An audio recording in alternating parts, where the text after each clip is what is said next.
Mac out of there. Is Yes, that sir. the case, or how do you see that shaking down or shaking out? In our case, it's pretty much next man up. So, I mean, we lost a big role in our offense. So, as a receiver, knowing that, it's kind of, you can't miss a beat. You just got to step up and just know your role. And that's what I kind of prep for throughout training camp. And up to this point in practice, is just knowing my role, going hard at what I do, and just getting mental reps from guys like Matt and learning from people like that. So when my time is up, I'll be ready. What did you say you prepped for?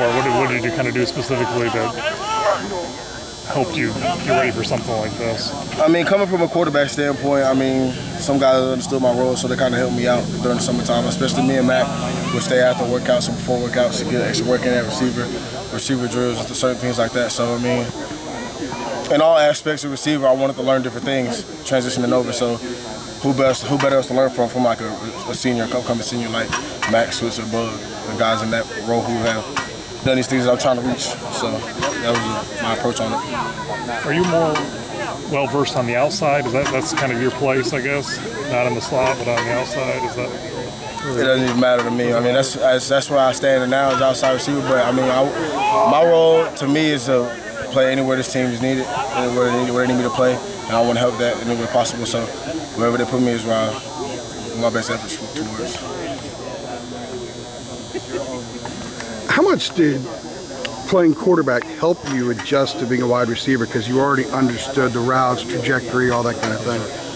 I think that was the biggest asset to my abilities, was being able to play quarterback, because learning the playbook when I first came in earlier in the spring as a freshman kind of turned over into my offensive skill at receiver, learning things like what to do during conversions and things like that. So that was kind of a big piece coming into a receiver, playing quarterback, learning everything I learned at that aspect, because I could come out of breaks and things like that knowing what the quarterback is looking for, because I was doing that at one point, so I know what the receiver is going to do or how he's going to react. So you came in early, but you made the move sometime in camp last year, right? What point in camp was that? It was in the latter point of training camp, going towards South Carolina, preparing for South Carolina. We were going in the scout, and I realized that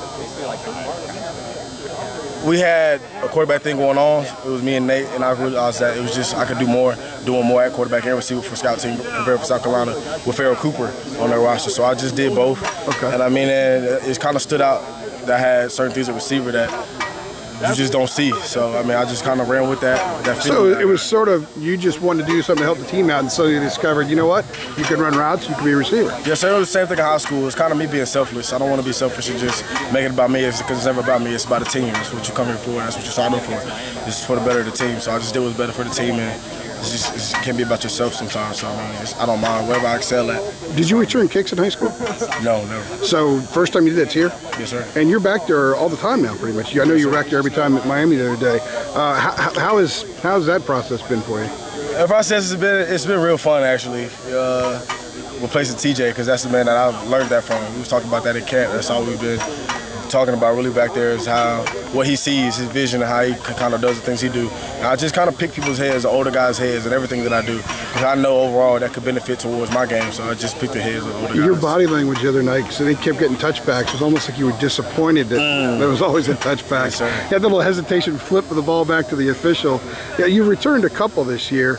In practice, have you done any TJ Logan-esque type stuff? We go back and forth, see who's the fastest. We hit the holes the fastest. Who can kind of see what's going on better. And I mean, lately I think I've been higher on the GPS, definitely, and I've gotten some things that he hasn't gotten. So I mean, we kind of go back and forth with that. But he's ahead of me right now with a touchdown, so I got to catch up. Yeah, I have to ask this question, last one. Let's say there's just this terrible disaster, and Mitch goes down, and Nate goes down, and Jazz goes down, whatever the case is. Are you in a position where if you had to be an emergency quarterback, you could run the offense a little bit, take a few snaps? Oh, man, God forbid. Are you too far removed from that? God forbid, but I think I'm never too far away from going to quarterback. But you had, I mean, the spring scrimmage in Charlotte. Yes, sir. You got a lot of reps at quarterback that scrimmage, so you have some experience there. Oh, definitely. And if that's the case, I'll never mind going back to quarterback at no point in my career. That's what I've been doing my whole life. That's my first love. So I mean, there's no problem going back to it. If I didn't ask you that, some people would give me crap. So yes, sir. All right, thanks a lot, man. No problem.